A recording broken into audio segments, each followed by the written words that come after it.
Hi friends, అందరు ఎలా ఉన్నారండి? ప్రజెంట్ అయితే మా ఇంట్లో షెల్ఫ్స్ని అయితే ఓపిస్తున్నాము.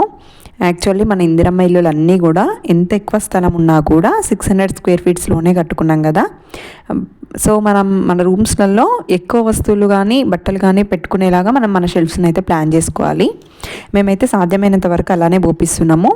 ఫస్ట్ మనకి హాల్ రూమ్ అయితే చూడండి, చిన్న చిన్న షెల్ఫ్స్ వచ్చి మధ్యలో 65 ఇంచెస్ టీవీకి అయితే ఏరియాను వదిలేసినాము.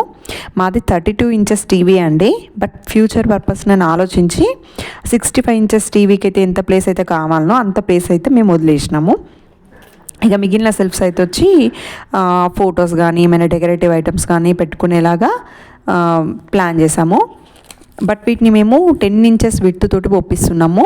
దాని మందం వచ్చేసి 1 ఇంచే అండి. ఎందుకంటే ఈ విడ్త్ వచ్చేసి 10 ఇంచెస్ కన్నా ఎక్కువ ఓపించినాం అనుకోండి, బాగా ముందుకు వచ్చేస్తాయి కదా. మనకి హాల్ ఏరియా విడ్త్ వచ్చి చాలా తక్కువగా ఉంది కాబట్టి మేము వాటిని అలా తక్కువగా ప్లాన్ చేసుకున్నాము. ఇక్కడ మీకు కరెంట్ ఫిట్టింగ్ అనిపిస్తుంది కదా, ఇక్కడ సాకెట్స్ అవి మాత్రమే వస్తాయండి. ఆపరేటింగ్ స్విచెస్ వచ్చి మేము వేరే దగ్గర ఇచ్చుకున్నాము. తర్వాత వచ్చేసి మెయిన్ బెడ్రూమ్ అండి. ఇందులో ఇది బీరువా ఏరియా. యాక్చువల్గా వాస్తు ప్రకారం అయితే మనకు బీరువా ఏరియా వచ్చి నైరుతి మూలకు ఉత్తరంకి కానీ తూర్పుకి కానీ చూసేలాగా ఉండాలి. బట్ మేము పడమరకి పెడితే ఇటు వాష్రూమ్లో పడుతుంది, దక్షిణంకి పెడితే మాకు బెడ్స్ సెట్ అయ్యేలాగా లేవు. సో అందుకే ఈ రూమ్ నైరుతి కిందకి వస్తుందనే కాన్సెప్ట్ తోటి మేము ఇట్లా ప్లాన్ చేసుకుని షెల్ఫ్స్ని అటు జరిపించి బీరువా ఏరియాని ఇటు ఇచ్చుకున్నాం.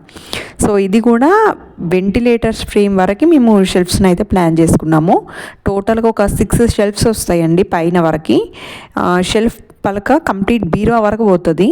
బికాజ్ మేము సజ్జలు అయితే ఓపించుకోలేదు కదా అందుకే. అండ్ ఇవి వచ్చి 15 ఇంచెస్ అయితే పెట్టించినాము విడ్త్. ఇక సెకండ్ బెడ్రూమ్లో బీరువాకి అయితే ఏరియా వదులుకోలేదండి, కంప్లీట్గా షెల్ఫ్నే పోపించుకున్నాము. 2 సైడ్స్ కూడా మనకి 6 షెల్ఫ్స్ అయితే వస్తున్నాయి. ఇక నెక్స్ట్ అండి, హార్ట్ ఆఫ్ ద హోమ్ ఏది అంటే నేనైతే కిచెన్ అని చెప్తా.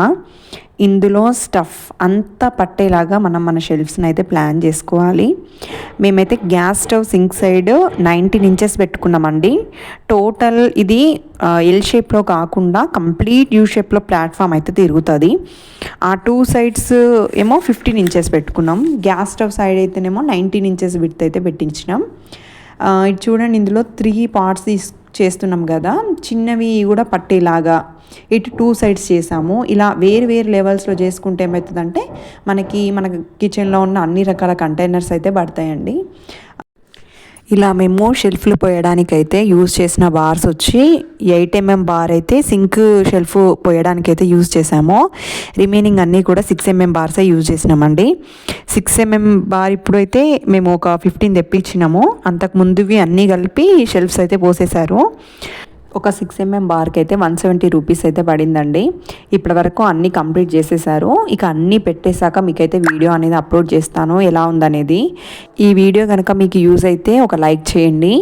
ఈ ఇందిరమ్మ జర్నీని పూర్తిగా చూడాలనుకుంటే మాత్రం కంపల్సరీ సబ్స్క్రైబ్ చేసుకోండి ఫ్రెండ్స్. Thank you.